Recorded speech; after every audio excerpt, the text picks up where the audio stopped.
Hi అండి, అందరూ ఎలా ఉన్నారు? నేను ఇప్పుడు మటన్ బోన్స్ అండి, మటన్ బోన్స్ కాలీఫ్లవర్ కర్రీ చేస్తానండి. ఇలా కాలీఫ్లవర్ మటన్ చేస్తే బాగుంటుందండి. మాకు కావాల్సిన పదార్థాలు చూపిస్తున్నాను. మటన్ కావాలి, 1/2 కేజీ మటన్ అండి. ఇది 1/2 కేజీ మటన్ బోన్ చేస్తేనే ఇట్లా శుభ్రం కడుక్కుని వాష్ చేసుకోవాలండి. ఉప్పు పసుపు వేసుకుని కడుక్కోవాలి. కావాల్సిన పదార్థాలు కారం కావాలి, సాల్ట్, తగినంత ఆయిల్, మసాలా సరుకులు అన్నీ కావాలండి. మిరియాలు ఎక్కువ కావాలి, జీలకర్ర, ఎల్లుల్లిపాయ, ఇలాచి, ధనియాలు, మిరియాలు, గసగసాలు, ఎల్లుల్లిపాయ, అల్లం కావాలండి, 3 ఉల్లిపాయలు, కొంచెం జీడిపప్పు నానబెట్టుకోవాలి, కొంచెం పెరుగు, 4 పచ్చిమిరపకాయలు, కొంచెం పుదీనా, కొంచెం కొత్తిమీర అండి. కొత్తిమీర మా దొడ్లో కోసుకొచ్చేసాను.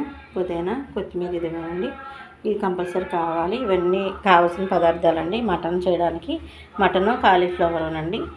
ఇప్పుడు చేసే విధానం చూపిస్తాను. మటన్ కాలీఫ్లవర్ ఎలా చేస్తారో అండి. మటన్ ఇలా శుభ్రం కడుక్కుని పెట్టేసుకోవాలి. వీటిని వేడి నీళ్ళలో మరిగి నీళ్ళలో వేయాలండి. ఏమైనా పురుగు పుట్ర ఉంటే పోతుంది. మరిగి నీళ్ళలో వేసి కొంచెం ఉప్పు వేసి పక్కన పెట్టుకోవాలి. ఉల్లిపాయలు ఇలా కోసేసుకోవాలి, పచ్చిమిరపకాయలు ఇలా కోసుకోవాలి, పెరిగిది, గరం మసాలా అంతా ఆడేసుకున్నానండి. గరం మసాలా అంతా ఆడేసాను. ఇప్పుడు పొయ్యి అంటించుకుని బాండి పెట్టుకోవాలి. బాండి పెట్టుకుని ఆయిల్ పోసుకోవాలండి. ఇదిగోండి, ఇవి ఇలా పెట్టుకున్నాం కదా, ఇది ఆయిల్ వేడెక్కుతుంది. ఇప్పుడు తగినంత కారం, రుచికి సరిపడా సాల్ట్ వేసేసుకుని కలిపేసుకోవాలండి. ఏమో వేడి నీళ్ళలో వేసేసుకున్నాం కదండి.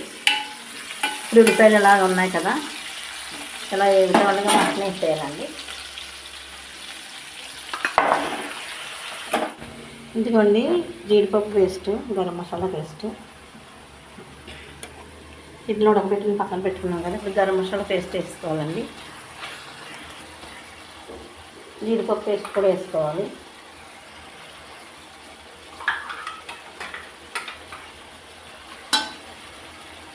జీడిపప్పు, గరం మసాలా పేస్ట్ వేసేసుకున్నాం కదా, శుభ్రంగా కలుపుకోవాలండి.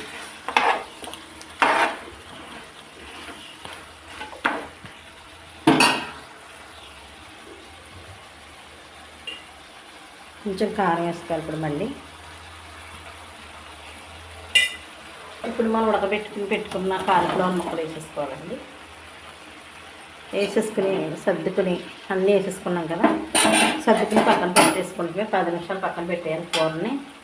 కూర ఏమి చూడకుండా ఉంచేసుకుంటే సిమ్లో పెట్టి 10 నిమిషాలు చక్కగా మగ్గిపోద్దండి. ఇప్పుడు పుదీనా వేసేయాలండి. చూడండి, పుదీనా వేసేస్తున్నాను.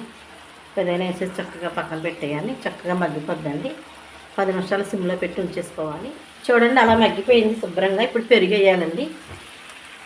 పెరిగేసుకోవాలి. పెరిగేసిన తర్వాత కొంచెం వాటర్ పోయాలి.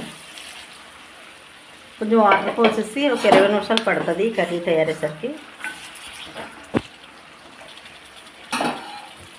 ఇప్పుడు పచ్చిమిరపకాయలు వేయాలండి. పచ్చిమిరపకాయలు, కొంచెం కొత్తిమీర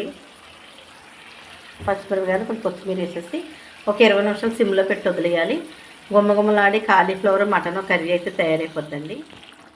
గుమ్మగుమ్మలాడే మటను కాలీఫ్లవర్ చక్కగా ఉడికిపోయింది శుభ్రంగా. కొత్తిమీర వేసుకోవాలండి.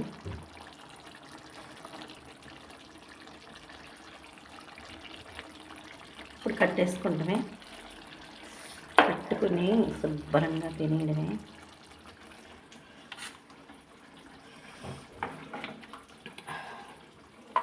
మూడు అంటే ఇష్టం నాకు.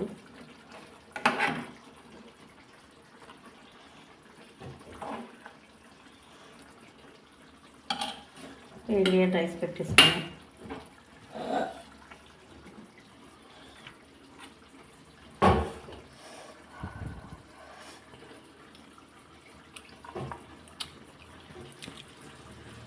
అబ్బబ్బా, నేను చెప్పకూడదు కానీ అసలు అంత టేస్టీగా ఉందంటే కాలీఫ్లవర్ మటన్ చాలా టేస్టీగా ఉందండి. ఈ ప్రాసెస్లో కనుక మీరు కాలీఫ్లవర్ మటన్ చేసుకుని ఎంజాయ్ చేయండి. పిల్లలందరూ కూడా శుభ్రంగా ఎంజాయ్ చేస్తారండి. చాలా టేస్టీ ఉంది, అసలు మామూలుగా కాదు. ఈ ప్రాసెస్లో చేయండి. ఇంటల్ పాతి ఇంచుక ఎంజాయ్ చేస్తే తింటారు. చాలా బాగుందండి. నాకైతే నోరు ఊరిపోతుంది. మొత్తం అంతా చల్లారిపోతే బాగుండు, తినేద్దాం అనిపిస్తుంది. అబ్బబ్బా, ఇది ఉందండి టేస్ట్.